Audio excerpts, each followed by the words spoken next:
नमस्कार, मैं मेघा स्वागत करती हूं आप सभी का इंडिया फर्स्ट न्यूज में। किसी भी चुनाव में रणनीतिकार या यूं कहें चुनावी चाणक्य का किरदार बेहद अहम होता है और जब चुनाव बंगाल जैसे राज्य में हो तो कागजी बिसात के साथ जमीनी मौजूदगी भी बेहद जरूरी हो जाती है।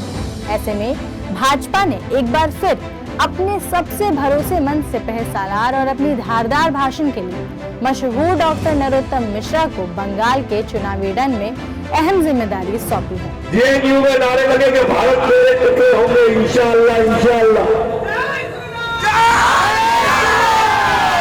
जेएनयू में नारे लगे भारत की बर्बादी तक जंग हमारी जारी रहेगी। जेएनयू में नारा लगता है कि अफजल हम सरगंदा है, तेरे ताके जितना है तो किधर अफजल मारोगे, हर घर से अफजल निकलेगा। और हम भाजपा वाले कहते हम घर में घुस के मारेंगे जिस घर में अफजल निकलेगा।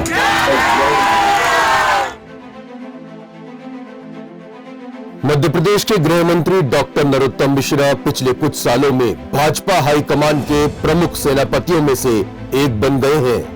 फिर बात चाहे उत्तर प्रदेश विधानसभा चुनाव की हो या गुजरात और महाराष्ट्र के विधानसभा चुनावों की या फिर मध्य प्रदेश में हाल ही में हुए उपचुनावों की, जहां भाजपा ने अपना परचम एक बार फिर फहराया है। लेकिन इस बार चुनौती काफी बड़ी है। भाजपा लोकसभा चुनावों में मिली सफलता के बाद बंगाल विधानसभा में कमल खिलाने की जद्दोजहद में जुटी हुई है। ऐसे में भाजपा हाईकमान ने एक बार फिर अपने भरोसेमंद सिपहसालार डॉक्टर नरोत्तम मिश्रा को मैदान में उतारा है।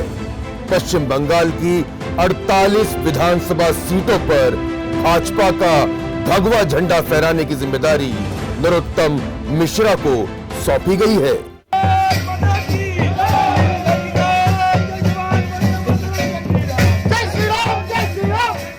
लव जिहाद से लेकर ममता की मुस्लिम तुष्टीकरण की नीति को डॉक्टर नरोत्तम मिश्रा लगातार निशाने पर लिए हुए हैं। दीदी के सामने परसों मोदी जी की सभा में किसी ने जय श्री राम बोल दिया तो दीदी भड़की, बोले मेरा अपमान कर दिया। एक उनका नेता बोलता है कि मैं कोर्ट में जाऊंगा, जय श्री राम का नारा ही प्रतिबंधित करा दूंगा। साथ ही बंगाल में वामपंथी और टीएमसी कार्यकर्ताओं के हुजूम के बीच भाजपा कार्यकर्ताओं का हौसला बढ़ाने में भी वे लगातार जुटे रहते हैं। गरीब के मुंह का निवाला छोटा होता जा रहा है और आपके माफियाओं की जेब बड़ी होती चली जा रही है। गरीब भूखा है और आपके माफियाओं के पेट नहीं भर रहे। भ्रष्टाचार का ऐसा तांडव हो रहा है पश्चिम बंगाल में कि रूह कांप जाए पूरे देश।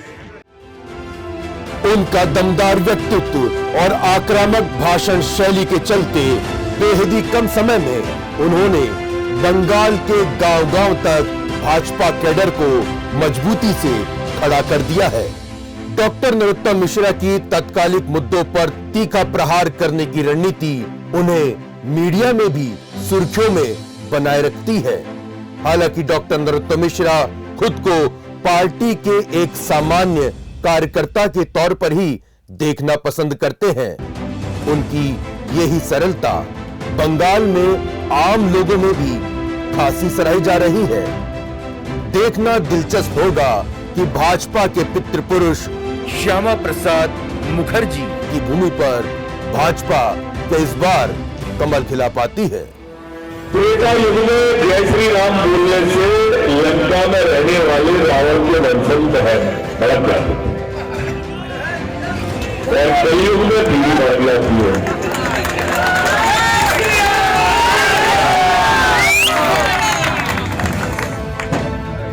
हमें कोई भी सवाल शुरू होती है तो हम सबसे पहले भारत माता की जय बोलते हैं। कोई ममता माता की जय बोलता है, कोई सोनिया माता की जय बोलता है। यही वैचारिक मतभेद है। मूल तुष्टीकरण की राजनीति करती है